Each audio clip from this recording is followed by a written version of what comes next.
मुझको दे तू मिट जाने हम खुद से दिल मिल जाने।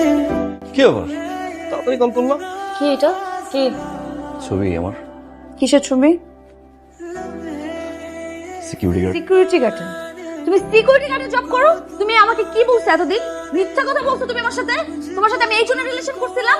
দিনের পর দিন তুমি আমার সাথে মিথ্যা কথা কেন বলছো? প্রতারক। শোনো, কি শুনবো তোমার কথা? আমি তোমার একটা কথাও শুনতে চাই না। তুমি যে বাইরে আমার সাথে মিথ্যা কথা বলে গেছো, আজকে আমার ফ্রেন্ড আমাকে এই ছবি সেন্ড করে, সেই দিনও আমার দেখতে হয়। সবার সামনে আমি হাসির পাত্র হইলাম। হ্যাঁ, আমাকে সবার সামনে ইনসাল্ট তুমি করালা।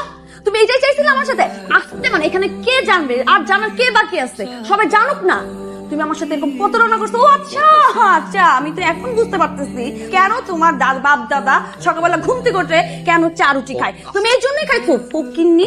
তুমি আমার সাথে ডে বাই ডে মিথ্যা কথা বলে গেছো প্রতারক। আমি তোমার চেহারা নেক্সট টাইম আর দেখতে চাই না। সিকিউরিটি গার্ড তুমি না বলছো তোমার ভাই চাকরি করে? তোমার ভাইও তোমার সাথে সিকিউরিটি গার্ড চাকরি করে? ধরবা না তুমি আমাকে। নেক্সট টাইম কোনো যোগাযোগ করবো না। সিকিউরিটি গার্ড শালা প্রতারক। तुझ पे प्यार आया पहली কি রে, তুই মন খারাপ করে বসে আছিস কেন? কি করবো তো, আমার কেন জানি মনে হইতেছে ও ওই দিন কিছু একটা আমাকে বলতে চাইছিল। আর আমিও রাগের মাথায় কারো কথা শুনি না।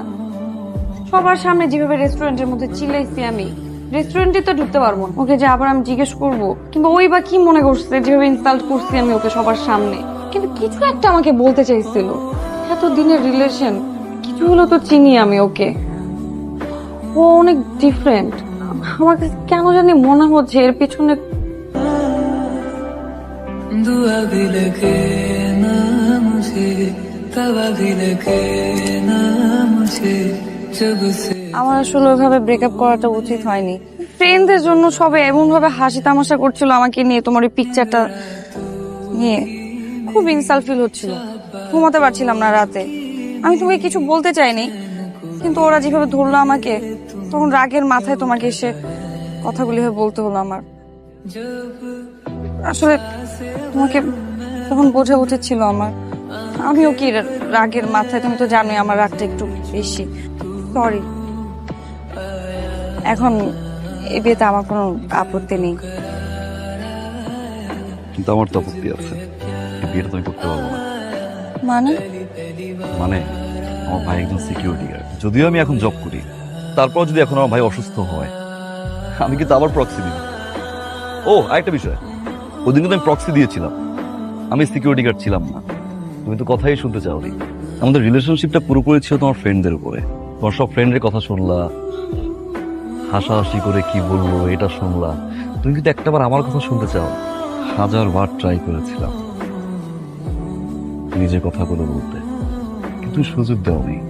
ফেসবুক থেকে শুরু করে হোয়াটসঅ্যাপ নাম্বার সবকিছু ব্লক করে রেখেছে। ভালো তো আমিও বসছিলাম, তাই না? তোমার যা খুশি তুমি বলে ব্রেকআপ করে ব্লক করে রেখে দিলে। আমার কথা কিন্তু শুনতে চাওনি। যাকে আমি ভালোবাসছি সে যখন জানতে পারলো যে আসলে আমি একজন সিকিউরিটি গার্ড, সে আমাকে ছেড়ে চলে গেল। হ্যাঁ, সেদিন হয়তো আমি সিকিউরিটি গার্ড ছিলাম না, কিন্তু আমার ভাই একজন সিকিউরিটি গার্ড।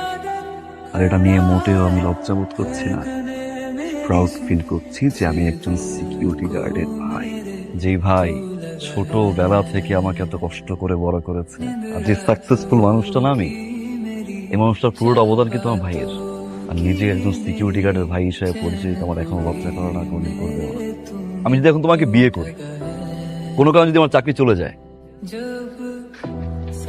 আবার যদি আমার ভাইয়ের প্রক্সি দিতে হয়, তখন তোমার ফ্রেন্ড আবার ছবি তুলবে, আবার তোমাকে হোয়াটসঅ্যাপ করবে, তখন কি আবার ছেড়ে চলে যাবো?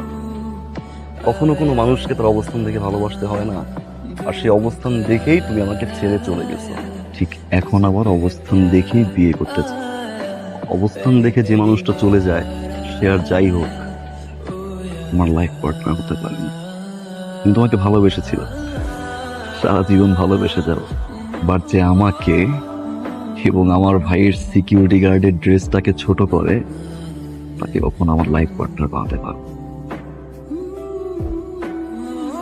আরেকটা কথা, তোমার ফ্রেন্ডদেরকে বলে দিও ওই দিনের ওই সিকিউরিটি গার্ডের ছেলেটাই আজকে তোমার বাবার বস।